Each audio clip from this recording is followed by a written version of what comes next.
பரந்தூர் மக்களுடன் கோட்டை நோக்கி சென்று போராடுவேன் என விஜய் கூறியிருப்பதன் மூலம் நீதி கிடைக்கும் என்றால் அதை வரவேற்பதாக விசிக தலைவர் திருமாவளவன் தெரிவித்துள்ளார்.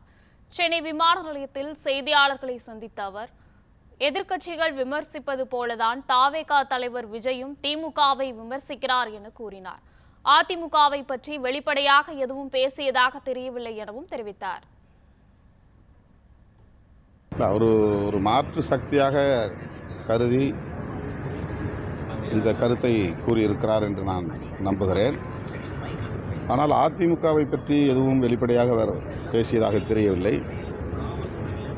கொள்கை எதிரிகளின் பட்டியலில் அதிமுக உண்டா இல்லையா என்று அவருடைய உரைகளில் புரிந்து கொள்ள முடியவில்லை. திமுக ஆளுங்கட்சி என்கிற முறையில் அதனை எதிர்ப்பது என்பது இயல்பான ஒன்று. எல்லோரும் ஆளுங்கட்சியை எதிர்த்து தான் அரசியல் செய்ய முடியும் என்கிற நிலையிலே எதிர்க்கட்சிகள் செயல்படுவது வாடிக்கையான ஒன்று. அந்த அடிப்படையிலே நடிகர் விஜய் அவர்களும் அந்த கருத்தை சொல்லியிருப்பது இயல்பான ஒன்றுதான். ஆனால் அதிமுகவை பற்றி எதுவும் சொல்லவில்லையே ஏன் என்கிற கேள்வி எழுதுகிறார்.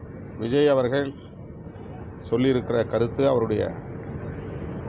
அவருடைய நிலைப்பாடு, அவருடைய போராட்டம் பாதிக்கப்பட்ட மக்களுக்கு நீதி பெற்று தருமையானால், அதாவது குடியிருப்புகளை அகற்ற விடாமல் தடுக்குமையானால் அதை வரவேற்போம்.